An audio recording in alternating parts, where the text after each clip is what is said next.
Buenos días de nuevo. Hoy vamos a comenzar a ver la visión escatológica de la Biblia. Para estar claros, lo que hemos estado haciendo, hemos comenzado para un poco explicar de dónde nace la escatología. ¿Por qué urge que hay teología? Y hay dos motivos.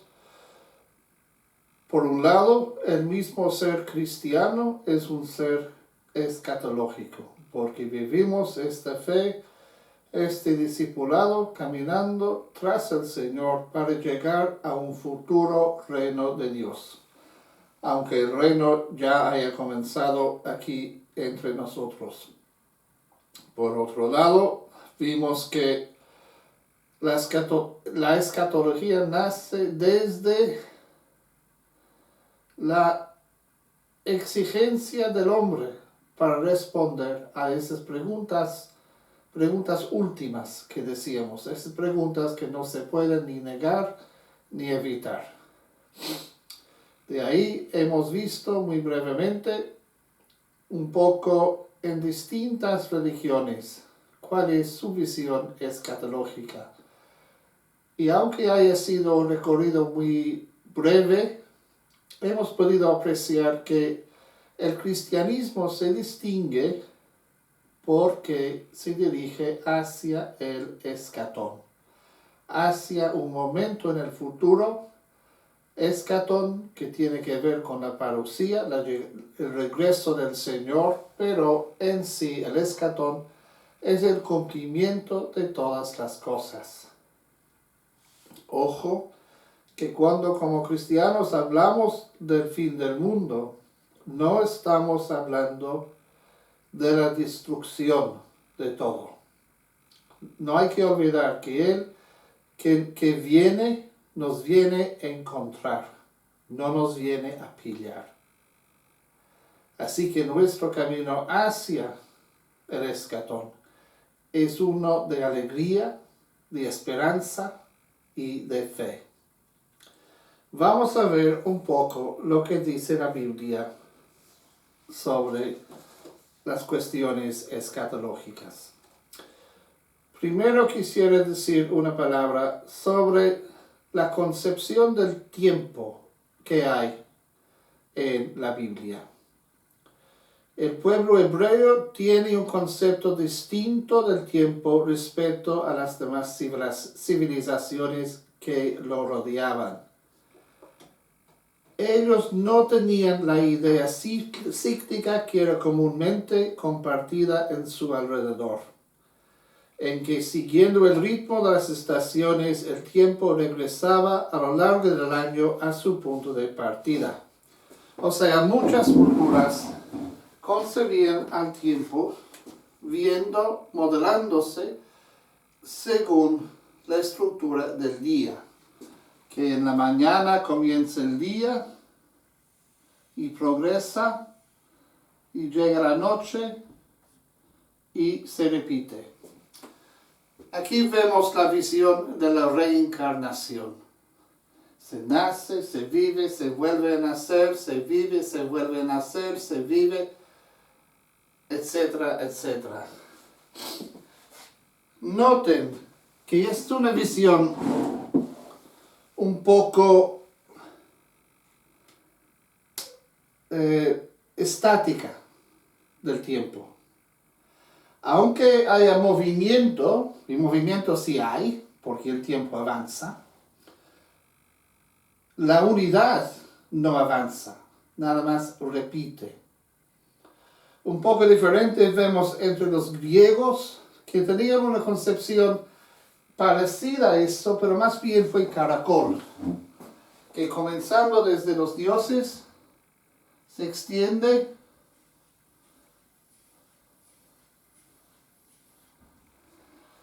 pero siempre circular.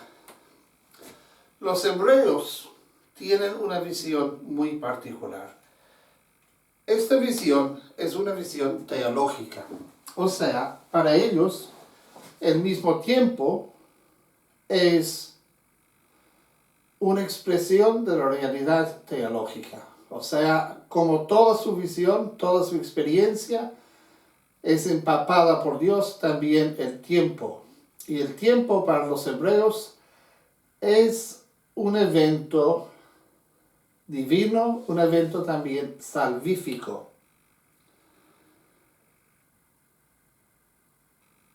Israel, cuando considera el tiempo, lo considera como una línea.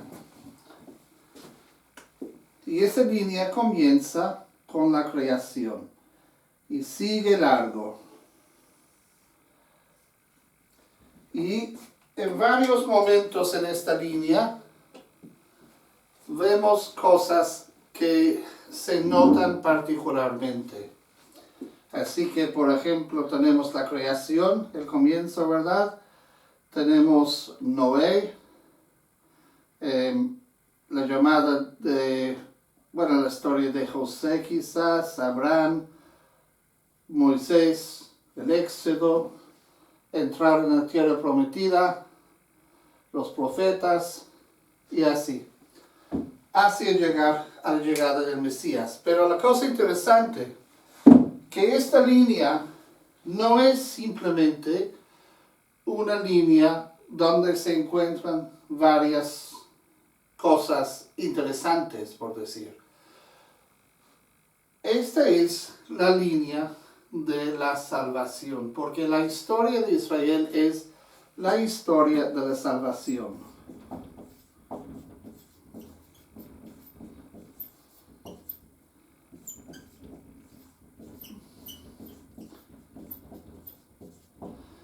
Muchas veces esta frase se encuentra en los libros en latín, y en latín es Historia Salutis.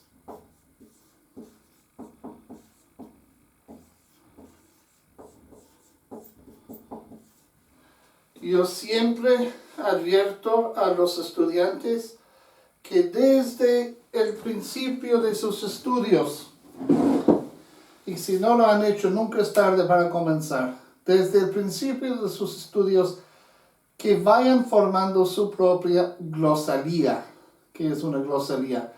Son los términos que usted encuentra durante sus estudios, que son a veces como estas dos, que son la misma cosa, frases hechas, frases técnicas, que tienen un significado particular.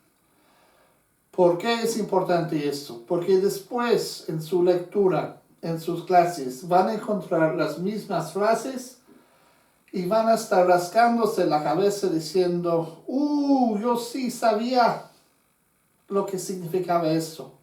Había una vez cuando sabía. Pero si tú tienes tu glosalía, la puedes consultar y también a esas frases puedes ir completando la definición de estos términos. Es muy útil y les da una herramienta que es preciosa, preciosa porque es de usted. No es igual que buscar en un libro, porque ahí en tus apuntes tú puedes colocar también los ejemplos que pueden ser útiles. La historia de la salvación incluye diferentes aspectos. Primero quiero ver esa palabra historia.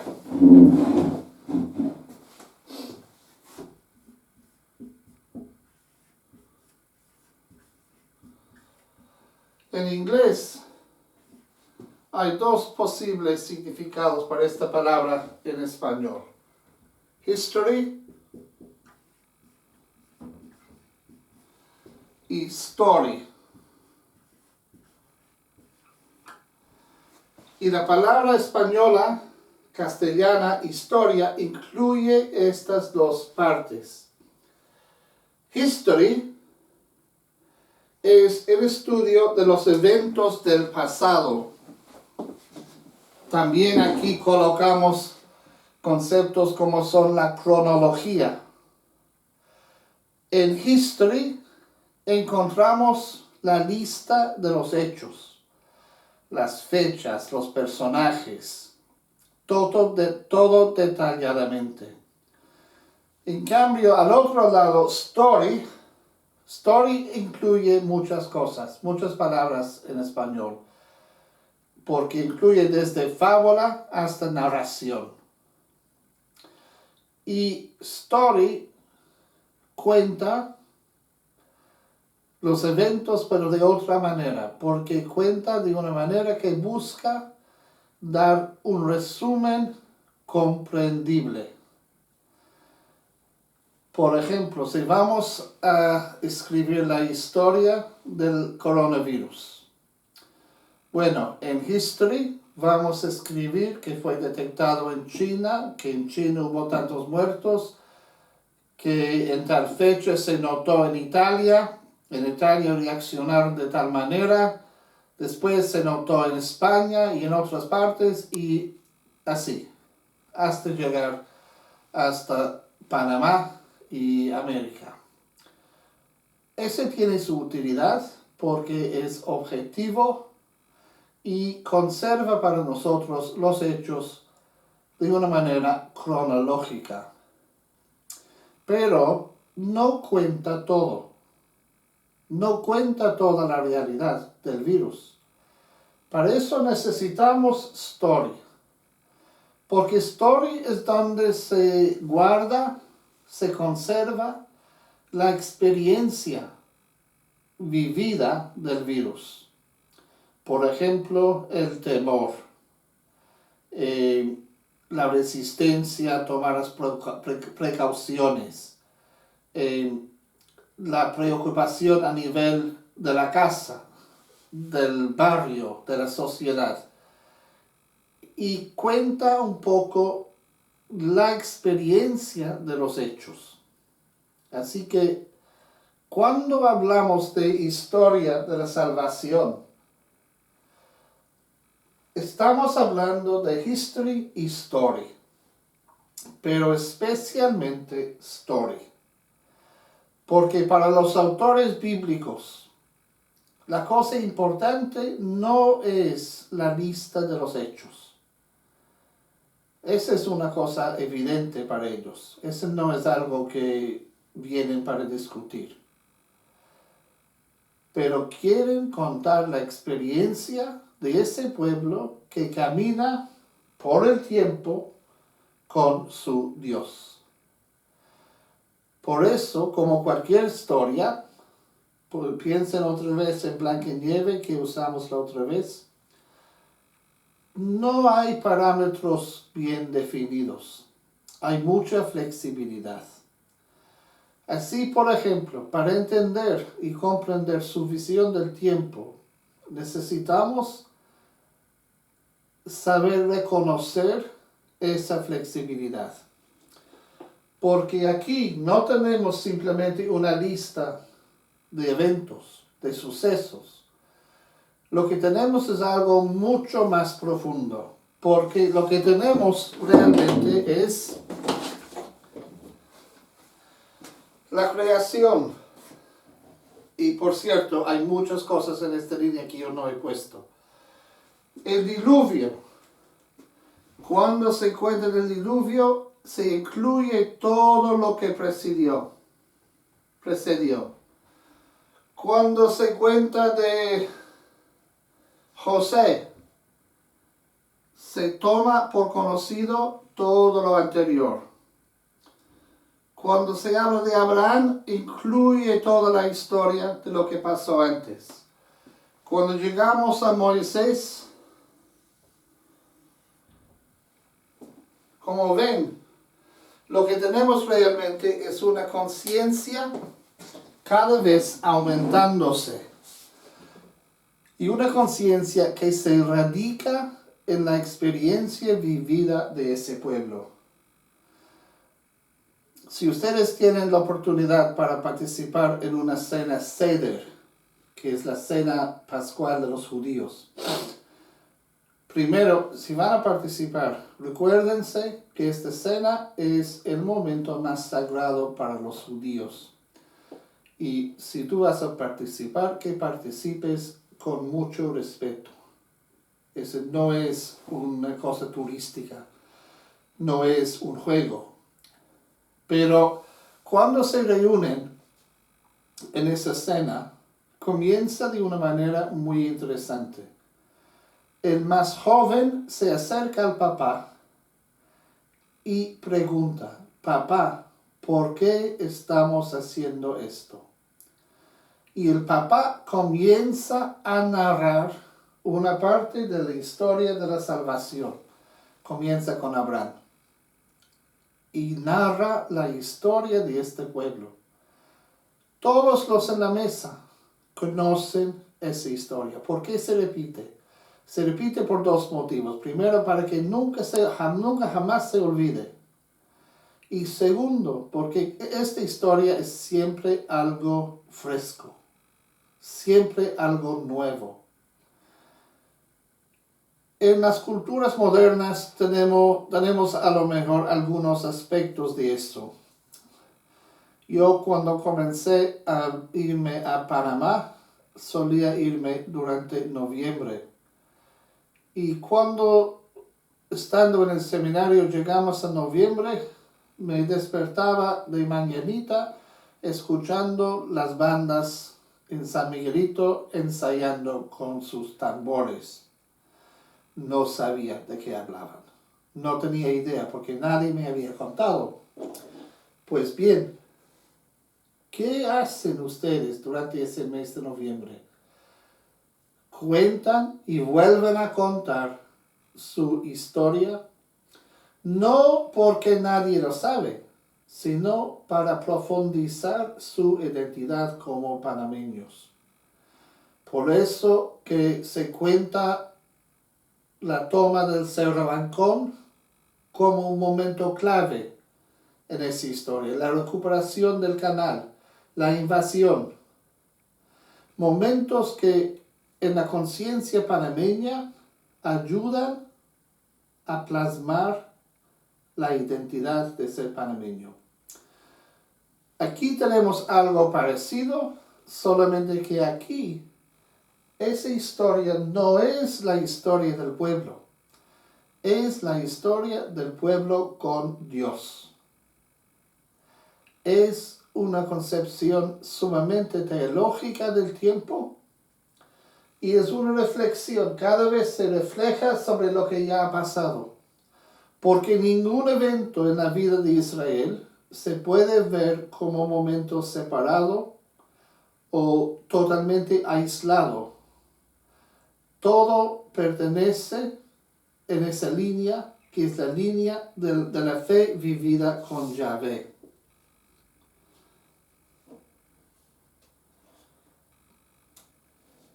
Gerhard von Rath, biblista alemán muy notable, opina que esta visión que tenía Israel se debía a que los judíos tenían su propio ritmo de fiestas, que recordaban los grandes momentos salvíficos vividos por el pueblo.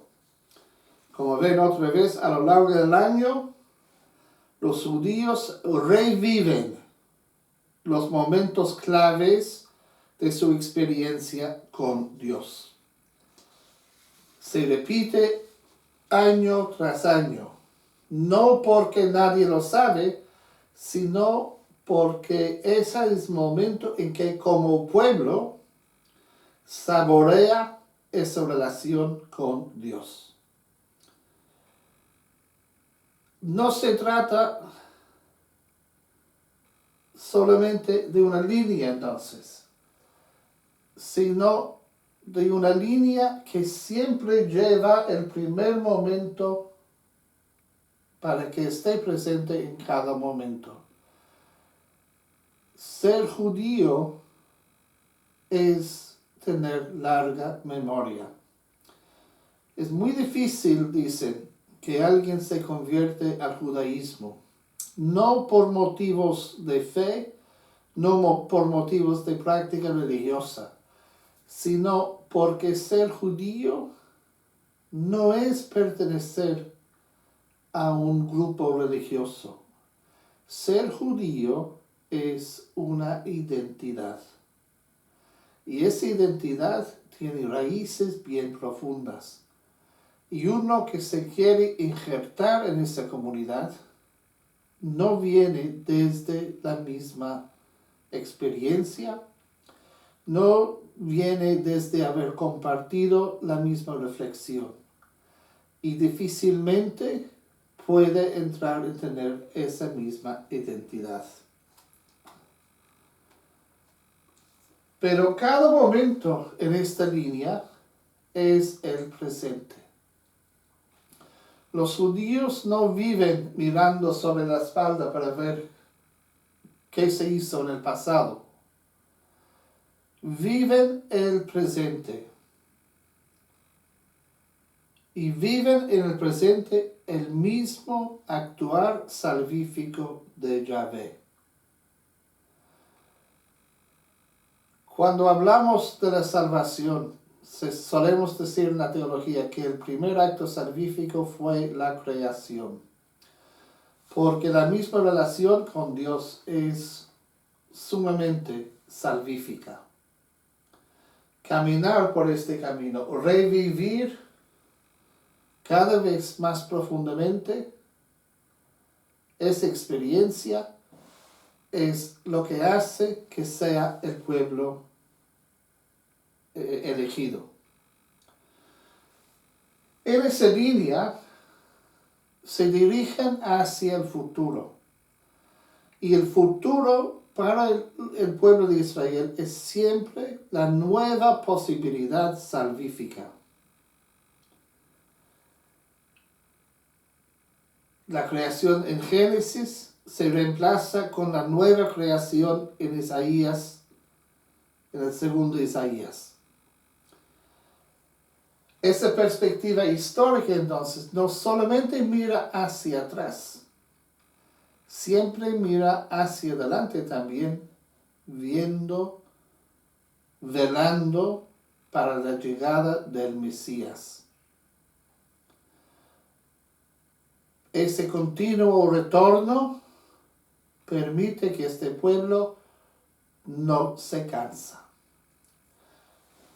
Nosotros, en el contexto litúrgico, hacemos algo muy parecido. Cuando celebramos la Eucaristía, celebramos siempre la misma cosa. Aburrida. ¿Por qué vamos a hacer siempre la misma cosa? ¿Por qué no más variedad? Pues no puede haber más variedad porque así entramos como los judíos en la salvación ya brindada hacia nosotros, nos empapamos de ella y sacamos fuerzas para caminar hacia adelante, hacia el escatón, hacia el reino de Dios. Cuando celebramos la Eucaristía, no solo recordamos lo que pasó, hagan esto en memoria de mí. Y los judíos tampoco simplemente recordaban lo que había pasado. Usan una palabra griega, anamnesis.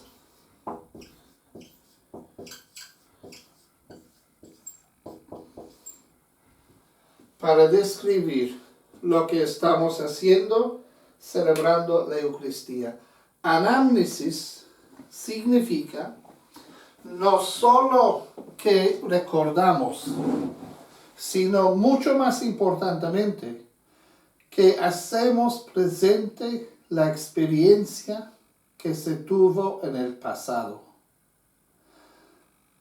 No estamos simplemente contando, eso es lo que Jesús hizo. Lo estamos realizando de nuevo y experimentándolo como que fuera la primera vez. Anamnesis. Ese hecho del pasado que se hace hecho en el presente para que podamos avanzar hacia los hechos futuros. Esta es la visión que tiene la Biblia. Y si ustedes ven en la Biblia en cualquier parte de la Biblia, se ven un evento que parece importante por algún motivo. Ese evento se va a comprender solamente mirando hacia atrás. No es por nada que una de las oraciones importantes de los judíos comienza diciendo: mi padre era un arameo errante. Porque ese es donde comenzó esa relación con Dios. Esa idea es tan importante que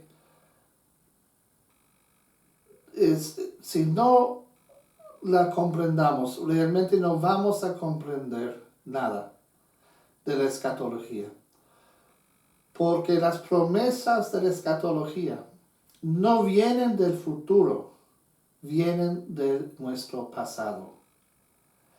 Y nosotros estamos viviendo en la esperanza de su realización. Bien, aquí voy a parar porque no quiero comenzar otra parte. Eso retomaremos la otra vez.